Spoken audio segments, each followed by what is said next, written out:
Hachu and Labas, ladies and gentlemen. Very honored, very proud to be here. We just heard that I was part of the group launching YouTube in Germany, and it's actually quite amazing what we're doing this week, which is launching YouTube in 3 countries in all of the Baltic states.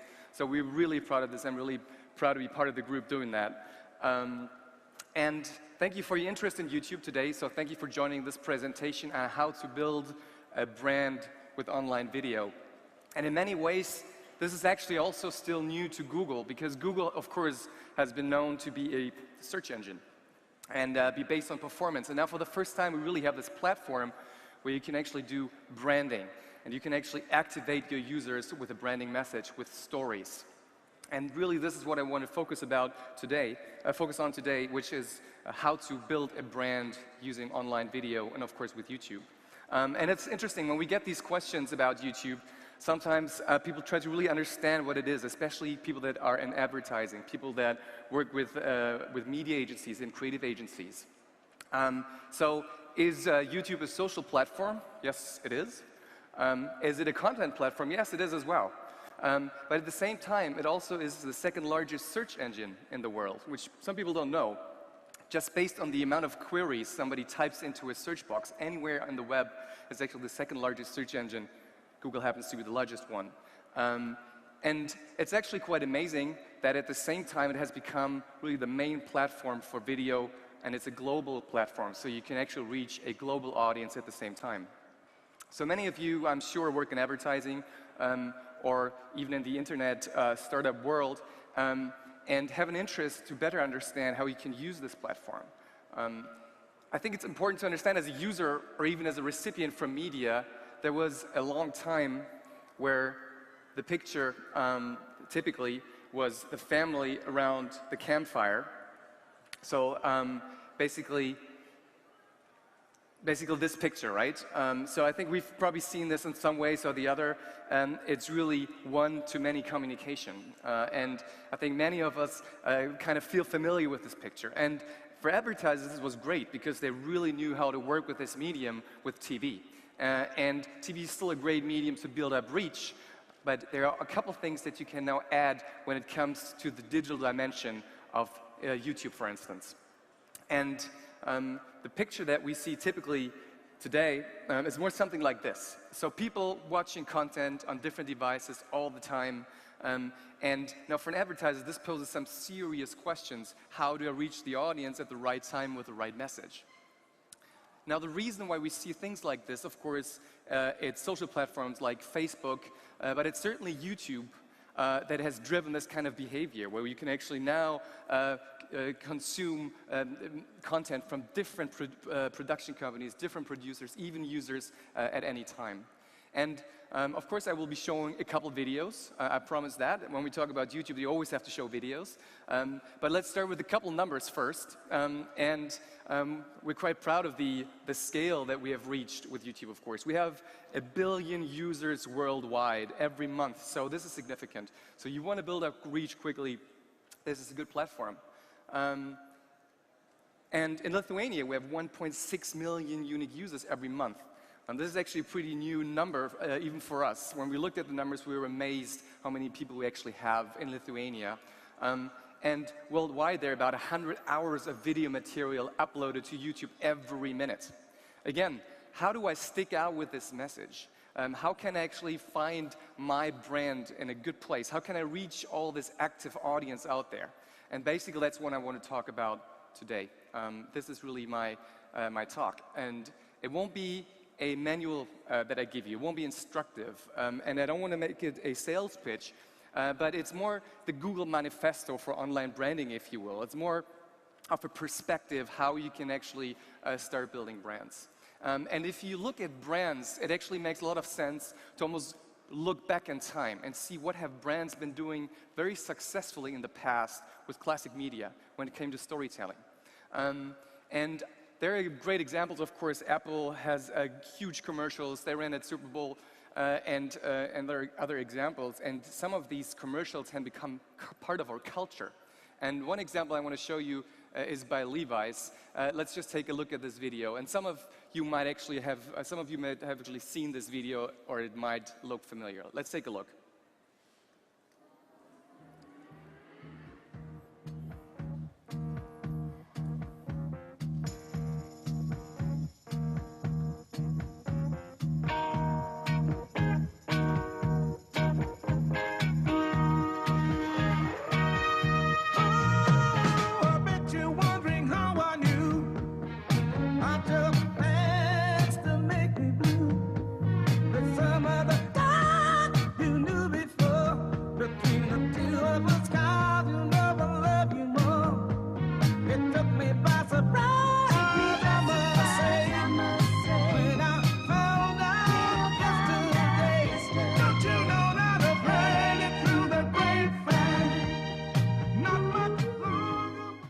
This commercial actually was aired in the 80s on TV and in movie cinemas.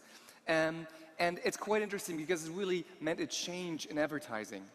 Because it wasn't so much about the jeans anymore necessarily. It wasn't so much about the product. But actually what happened is that Levi's was able to reach an emotional response through storytelling. People wanted to be part of the story, of this American feeling, urban feeling, freedom, and the coolness and the sexiness of this guy. And in many ways, when we think about digital advertising these days, people think to reach an audience and on digital media, you have to build a gadget somewhere. You have to almost, on a channel or on a page, build something where people can interact. Yes, that's fine, but let's not forget that to reach people really, we should be storytelling. We want to touch the people's hearts. That's the whole idea. Now, the 80s were also interesting in another perspective, because for the first time there was such thing as mass media. So if you wanted to reach a young audience, for instance in the UK, you knew that Thursday night you would put your ad on Top of the Pops, which was a music format, and you would reach all the young audience, probably 90% in that target group, which is great. And by the way, in the 80s there was also another effect happening in terms of the agencies. Everyone who's seen the show Mad Men knows that in the 50s and 60s, agencies were basically one thing, and they were looking at creating creatives and also media.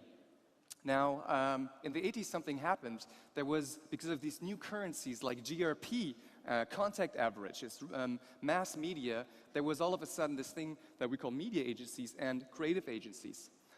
Quite interesting. Now, these currencies still, of course, have a lot of value, but in many ways, digital causes us to almost rethink some of these metrics. Because, first of all, some of the public things and some of the very amazing things actually happen online first, because before you now see them offline, which is quite amazing. This is true for even political things that sometimes start on Twitter, on Facebook, on YouTube, and then actually they're broadcasted later on TV and other media. So we have to rethink this a little bit and try to really understand what it means if now users have an unlimited choice in terms of where they watch content, what kind of content they're watching, at what time they watch content. So this linear broadcasting of mass media, which is still very important when you do media planning, is sort of in question a little bit. So we have to really understand, what does this mean now? And of course, one thing you can still do is you take your TV spot, your TVC, your TV commercial, and you put it on a video on demand platform of your choice. YouTube is now your option, so you put your TVC on a video on demand platform. So what does this mean in terms of just media metrics? It means you reach a particular audience, a unique audience, a net audience quicker and more efficiently. Of course, because you reach a different audience, basically the people that are not TV-heavy viewers. Now, in media, a typical media planning, there's the contact average that you're trying to reach. So you want to reach a certain amount of times, you want to reach with your message a particular target group. And online video, of course, helps you to get maybe closer to this contact average, which is great. So I urge you to do this. But of course, it doesn't help us to win the hearts of the audience, which remains the key objective when we talk about building brands with online video, which is what we want to talk about today. So What I want you, what I want to talk about today, and that you take away, is online video helps us to find the right people, and we'll go through this a little bit. You still need to tell great stories. This is very important, and at the same time, build relationships in a new way. And we'll go through each of these buckets. Now, to find the right people, there's actually a great quote by Wendy Clark, Senior VP of Coca-Cola, who said, "Today's tool set is a much sharper set of knives." Almost every brand has a very clear picture of the consumer, of the buyer that he was trying to reach. Sometimes we even give them names. So there is Asta, she's 30 years old, she has 2 kids, she's a young professional, she's trying to work, she's trying to balance work with her private life. Maybe she's also into sports. We have a very clear picture of that person. And typically what then happens in media is people buy on media household decision makers, female 29 to 39. Which is a shame, because we have a very clear picture of that person. And with digital, of course, we can target this person much better. Now, how do we do this? Well, first of all, you do what you've always been doing. You put your video in the right context, for instance. And of course, if, for instance, I have a travel client, I use my message and I put it in the context of travel videos. So this is targeting, which you can use on YouTube. You upload your video, and through an AdWords system, you basically target the right context. And in many ways, this is what has been done also in classic media with, let's say, print media, for instance. So if you knew you have a travel client, you probably will use that, publish an ad in a travel magazine, for instance. And in many ways, this still holds true. And then, of course, we have Google data. So we have data we can help you with to determine what kind of interest does the user have, for instance. And there's advertiser data, because you probably are able to remarket. If you have a cookie on your page, you can do remarketing, these things. So basically learn from the behavior of the user on your own website. Now, at the same time, now we think there's another way how you can find users. And we've created this ad. It's called a TrueView ad. And the TrueView ad actually lets you find people much easier, because you can actually find people that are interested in your ad. It basically works like this. An ad runs for 5 seconds, and after 5 seconds, a user can choose to skip an ad, and only if he chooses to watch the ad and not to skip, we actually will charge a cost per view. So it's like in AdWords. So essentially, only if somebody actually watches the message and watches the advertising, we charge the advertiser.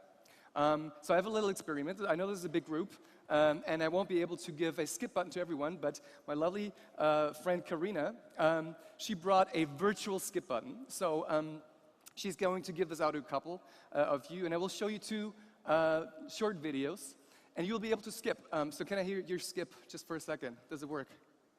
There you go. Skip, skip, skip. Awesome. So there's the skipping. And let's just take a look at a video. And after 5 seconds, you guys get to skip if you want. So. Did you know that grease and germs can build up in the hidden parts of your dishwasher, washing over your dishes? Finish Dishwasher Cleaner is the superior way to thoroughly clean your machine. Right, okay. It removes 99.9%. So there's the skip. And this is a very classic TV commercial, which you decided to skip. That's fair enough. I have another example. Let's see if you like this any better.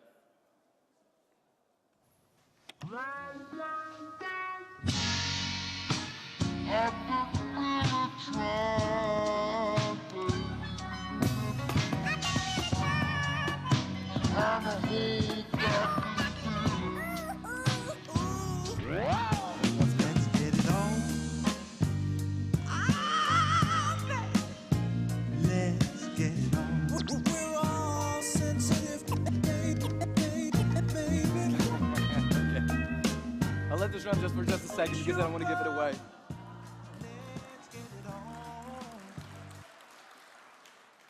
So some people seem to like it anyway. In fact, this was a huge success on YouTube. And we've seen about 3 million people watching this video with awesome comments. Of course, some people might have actually seen it and skipped it, or for other reasons. But I guess the person who skipped it, I think it was all 3 at first. The other one was kind of 1 or 2. If I ask you, do you remember the brand, the first brand that you skipped? So It's Finnish dishwasher, and it's quite interesting because that's exactly the kind of reaction we typically see, that people have this kind of top-of-mind awareness. Even if they skip an ad, they still remember the brand name. And this is actually, could be a strategy for you even. You could actually say, I use my ad, I put it on YouTube, and if somebody skips, that's fine. I still get my message across. It's not a great story maybe, but at the same time, I reach this top-of-mind awareness for my brand, which is really important to me. And if you ask people why they skip, users typically skip, and that's about 65% of users, because they've seen the ad already. So it's almost like a natural targeting in a way. So you don't want to reach people again and again and again who've seen your ad. So TrueView makes this possible as well. If people skip the ad, it's all good, and you don't have to worry about it because you're not paying for it. So this is quite important. And I have another example I want to show you, and some of you may have seen this Turkish Airlines ad. It's with Kobe Bryant and Lionel Messi, and Turkish Airlines has decided to produce a whole series of these kind of ads. Let's just take a look at this real quick.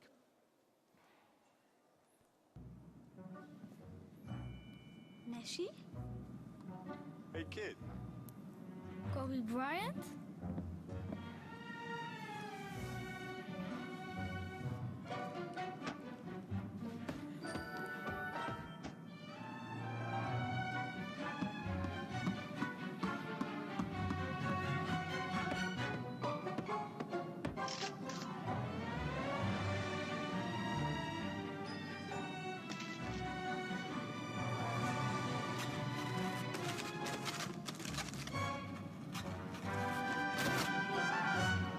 Would you like to have some ice cream, young man?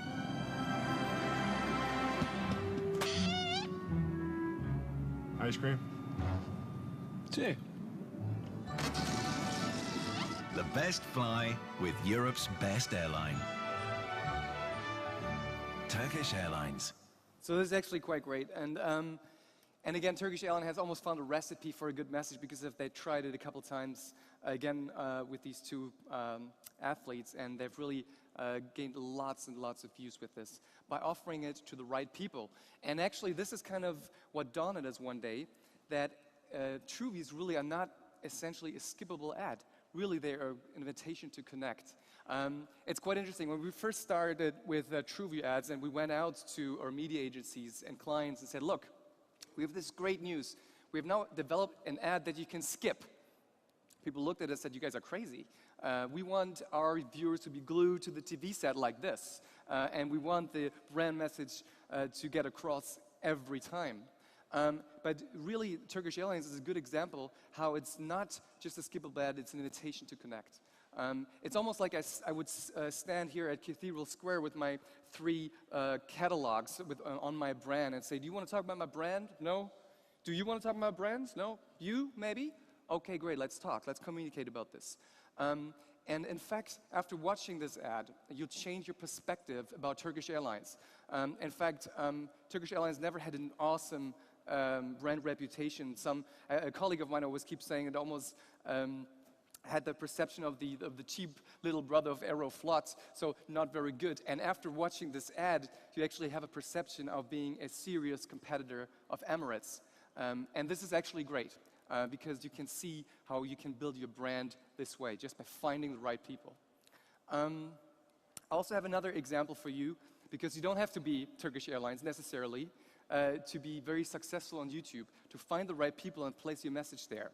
I brought you an example, it's an American example, by Orabrush. Orabrush is actually a product where you have to where you can brush your tongue with a particular device for oral hygiene.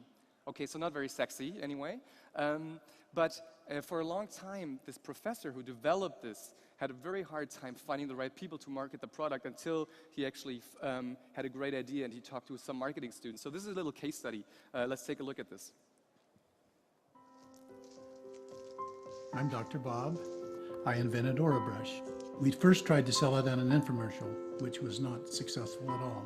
We then tried to sell it in the retail, and nobody had any interest in it. Kind of in a last-ditch effort, he takes it to the local university here and takes it to a marketing class and says to them, listen, just don't know how to market the thing.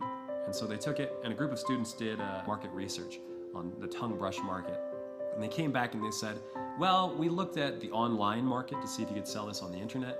We found that 92% of people wouldn't really be interested in buying something like this online, so you probably just better not bother. But one student raised his hand in the class and said, well, that means that 8% of people might be interested in buying something like this. That's millions of people. Are you sure you don't want to tackle this? And Dr. Bob really liked the sound of that, so he connected with this student after class. This marketing student decided to do a YouTube video.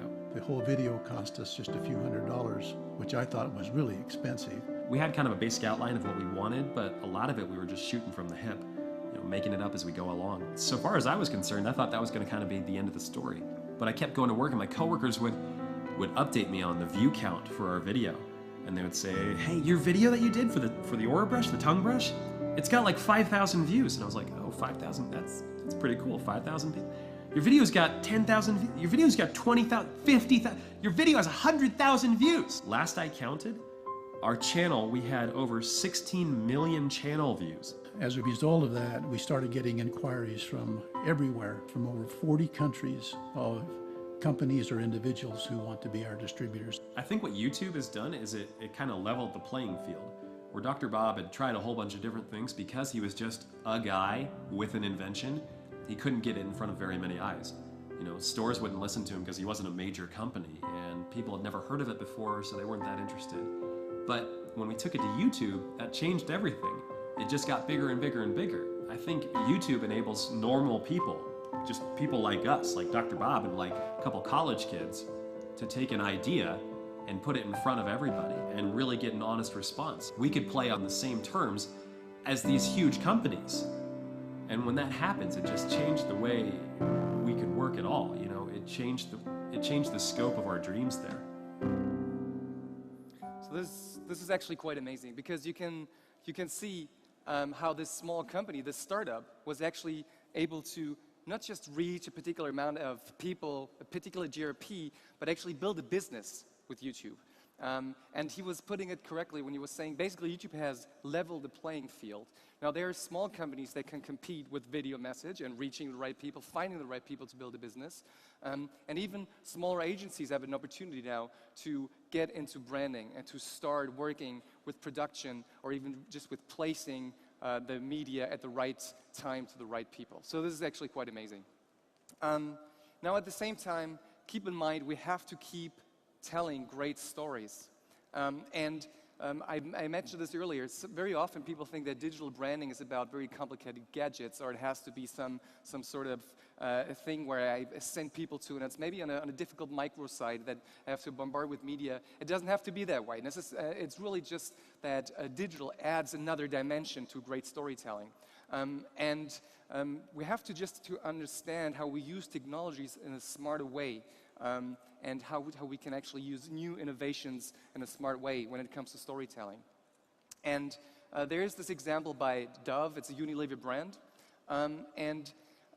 They have created a couple different versions of this campaign, which is called Beauty Sketches, based on natural beauty. This spot has actually won in Cannes, one of the big awards there. And you will notice this has about 160 million views on YouTube, and it's a 3-minute story. Let's just take a look at this real quick. Worked for the San Jose Police Department from 1995 to 2011. I showed up to a place I'd never been, and there was a guy with a drafting board. We couldn't see them, they couldn't see us. Tell me about your hair. I didn't know what he was doing, but then I could tell after several questions that he was drawing me. Tell me about your chin. It kind of protrudes a little bit, especially when I smile. Your jaw. My mom told me I had a big jaw. What would be your most prominent feature? I kind of have a fat, rounder face. The older I've gotten, the more freckles I've gotten. I would say I have a pretty big forehead.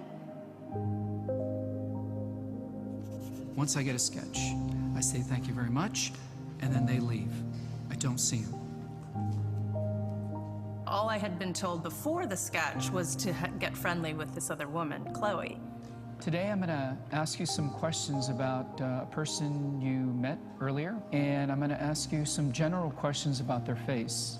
She was thin, so you could see her cheekbones. And her chin, it was a nice, thin chin. She had nice eyes. They lit up when she spoke. Cute nose. She had blue eyes, very nice blue eyes. So here we are. This is the sketch that you helped me create, and that's a sketch that somebody described of you. So yeah, that's...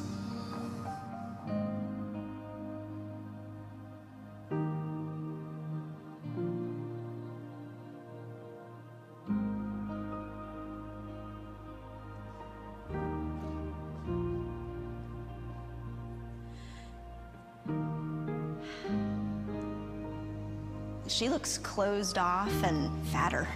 Sadder, too. The second one looks more open, friendly, and happy.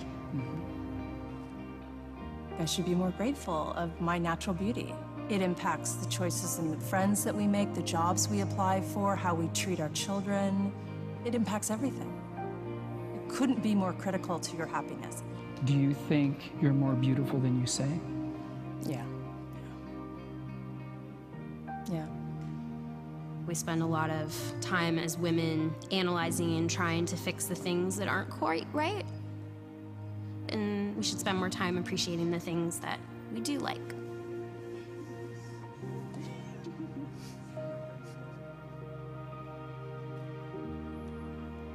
So this is actually an amazing piece of content. Again, award-winning, very touching, of course. But really what we have to keep in mind is that this brand, Dove, is not about necessarily just a cream you put on your face, but it's really natural beauty, what they're trying to have as the core of their brand. And actually there are some very good TV cuts for this. There's a 30-second TV commercial that's actually very good. But you can really only convey this whole message in this longer story. And this you can do on YouTube. When you're a brand manager and you go into your media department and say, look, I have this 3-minute video that is perfect to convey my brand message. Please put this on primetime TV. Probably the media department is going to say, you're crazy. However, this video reached 160 million views. And again, it's a great story, but it was also offered, of course, via TrueView to the right people. So people had a choice to watch this. Now, when we talk about using technology in a smart way, you could also do it almost the opposite way around. So you could actually use a video as a TrueView ad where you try to squeeze everything into the first couple seconds. And there's actually a pretty funny example that I want to show you right now. It's by Superdrug. Superdrug is a pharmacy chain in the UK that did exactly that. They tried to have the whole message in the first couple seconds. Let's take a look at this as well. Right now at Superdrug, there's better than half-price Nivea and Soleil Sun Care. That's it. You can watch a Dancing Cats video now. Go on, I told you about the great offers on sun cream at Superdrug, so you can press skip. Skip off, or whatever it's called. Oh, no, wait, there's also great prices on the Beat Wax range. Brilliant. Right, you definitely can skip off now. What are you waiting for? What, another offer? OK, let's see, there's 3 for 2 cosmetics, and there's Rimmel Sun Trimmer for $2.99. Look, if you want any more, you've got to go to superdrug.com. Enjoy your Dancing Cats video. So again, it's playing with this new format in a different way. So they're deciding not to use the long version, but they're just very upfront. They say, look, this is our offer, go for it. And once the offer is placed, you can skip it off if you want. Actually, also a funny example. Now, you have to keep in mind the user is always on. As I said, YouTube is the second largest search engine, and you never quite know when he is actually looking for what kind of message, what kind of entertainment, what kind of information. So sometimes we actually see that views are built over time. And the great thing is, on YouTube, you don't have to necessarily think in flights. I mean, most companies, they have launch campaigns, they have Christmas campaigns, where they really go out there with their brand message. And this still holds true. We still need to do that. At the same time, you do want your video on this platform to allow it to build up over time. This is a video by Metro Trains. It's an Australian metro corporation that did a really funny clip generating millions of views. Check it out if you want. I won't show it now, but this is just a good example how it didn't have a schedule and still it was very, very successful. But don't be fooled. To be successful, you have to run media as well. So whether it's Turkish Airlines, whether it's Dove, which are the two prominent examples that I just showed, they are only successful if you actually assist with media and by offering it to the right people. So in a way, you do want to think like an advertiser still. You want to think in campaigns, which are peaks really, but you also want to think like a user and to be able to build traffic over time, which you can do now easily, and you just put your video out there and hope for it to resonate, of course, with the right message. Now the last part is we also want to keep in mind how we can build stronger relationship, and we have now different ways of nurturing relationships. Now, typically, you can build a relationship on similar topics, on similar interests. You can also build a relationship around content. So this is actually what YouTube offers you to do, to basically like and share content that you have, where you have a mutual interest maybe with friends and colleagues. At the same time, as an advertiser, you can also now allow your user to get in touch with you more directly. So you can actually funnel your users to a place where he wants to go easier.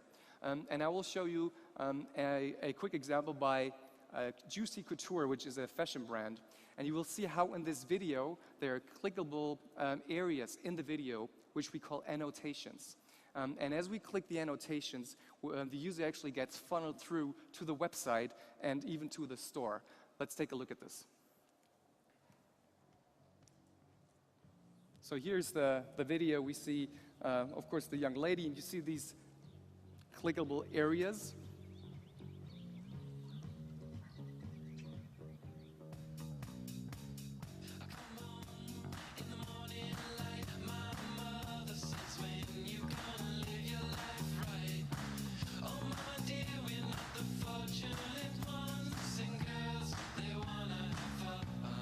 And you will notice that I took my liking in the peekaboo dress, which the girl is wearing right here.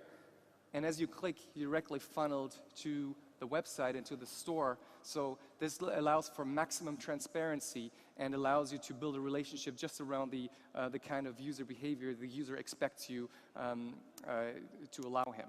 And of course, at the same time, you can structure the conversation differently. You can have actually a dialogue with the user. So a couple of weeks ago, I was actually looking at the BMW website. And as I was on YouTube a little bit later, I was, through remarketing, offered this video ad up there. So basically, it's in the upper left corner, you can see this format. And again, only when I click, I'm then directed to the video. So here it is, the video on the 6-cylinder engine. Basically, BMW was assuming, hey, you looked at our website, probably you're going to be interested in this piece of content on the 6-cylinder engine, which I watched. And then you see in the lower right corner again, there's a clickable area. And when I click there, I'm then directed to the image film, which is even a longer piece of content. So this allows me to really structure the conversation, offer different pieces of content. And then last but not least, also, we can offer different messages based on the kind of ways we've interacted with the users. So somebody who's been on the website, somebody who's actually watched a particular piece of content or a video, deserves maybe a different message from somebody who you've never talked to. So somebody who's watched an advertising might want to watch a different version of it, or he might want to watch a follow-up. And this is something you can do, again, on YouTube, individualized message based on the behavior of the user, based on some reaction he has showed to your piece of content on your channels, on your videos. Has he subscribed? Has he watched the whole thing? Has he skipped off? And so forth. So this is also something that you have to keep in mind, because this is really important when it comes to building a relationship, because it's become really a very individual messaging on YouTube now. So basically, to wrap things up, what we need to do to find the right people, basically upload your video and run a TrueView ad. because this way you will actually know, are people interested in your brand and in your message? And we saw how YouTube has leveled the playing field, how now basically smaller companies, even smaller agencies, have a right to play in that field and build a business around this. And keep using smart targeting, keep using contextual targeting and the data you have on your own website. Also tell great stories. This is extremely important on YouTube. Try different versions of your TVC if you can. Maybe you have the opportunity, if there's a TV ad, to try different versions. And on YouTube, you have a feature called YouTube Analytics. You can actually see what the retention and the rate is and the watch time. Where do people drop off? When do people drop off? Do I maybe need to address this and have a different version of my ad there? And ideally, you even create your own messages for video. Keep in mind, I think in a couple of years, we won't be talking about online video anymore. It will only be video. It will be the same message on TV and on YouTube, just the same. And media matters, it still does. So if you want to get a message across, this is something you have to keep in mind as well. Structure the conversation with annotations. Everybody can do this. You have the opportunity to use these clickable areas in all your videos to really get your user where he wants to go. And then last but not least, individualize your message, because your user deserves this, especially when he's interacted with you in the past and he's showed interest in your brand and in your company. So at this point, I want to say Achu, thank you very, very much for your interest, and hope to talk to you soon. Thanks, Sebastian. We still have time for some questions. If you mind just taking a seat there. You can still use the hashtag right there, Ask Sebastian. We'll be using Twitter. Please. Okay, this is the hot seat now. So first things first, so YouTube was founded in 2005, right? So quite some years ago. What's next? It's almost 10 years. Well, I guess the big thing on YouTube right now, and you see this, is the partners. Users have become more and more professional, and in fact, some of the users you see on YouTube that have reached a huge audience. Some of them have 20, 25 million subscribers. Wow.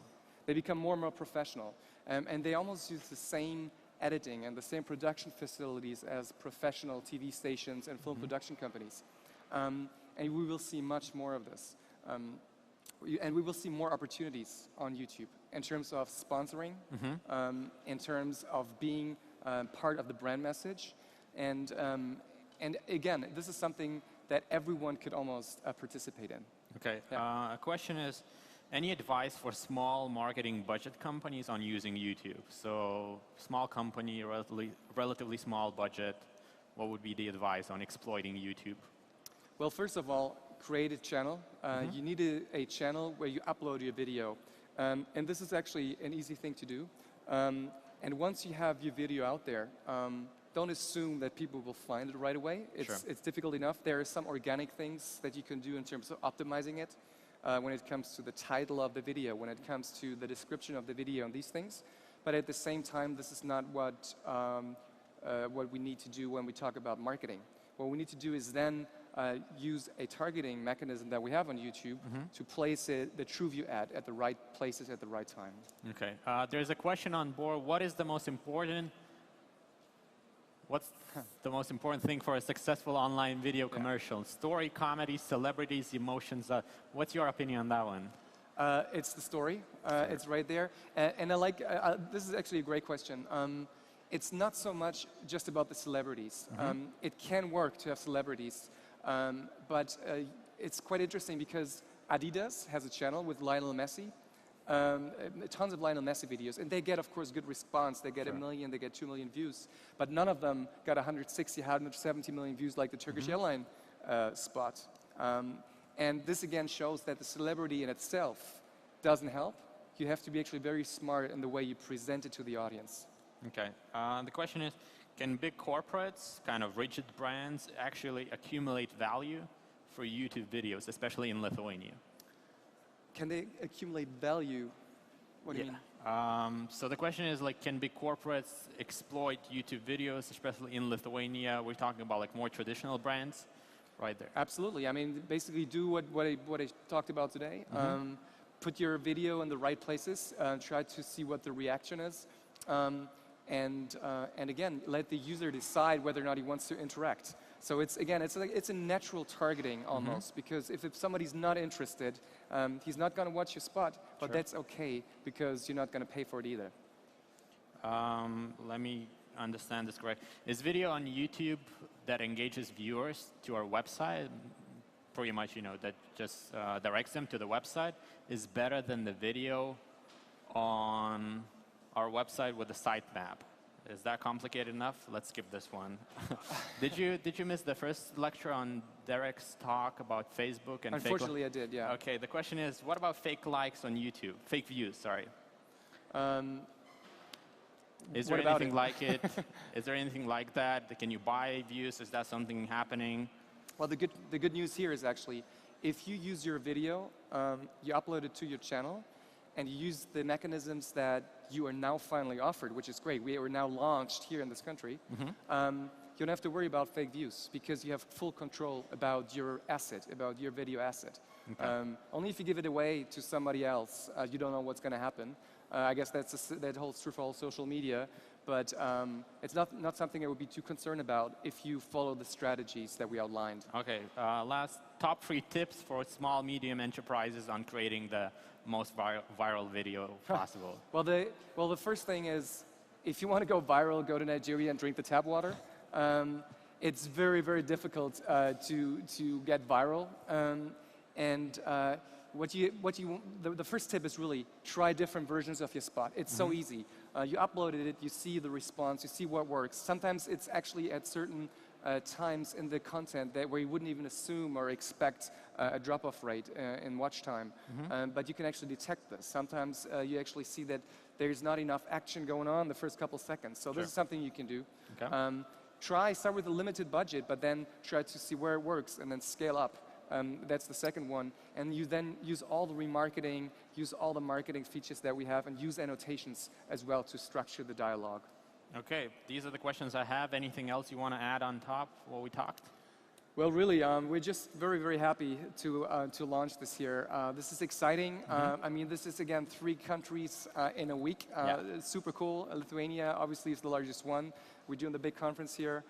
We have a great team in place here. I had an opportunity to spend almost the entire week with them. Right. So get involved, get in touch with them, and you're going to be very successful on YouTube. All right. Thanks so much. And Thanks. We'll be back at 4 p.m.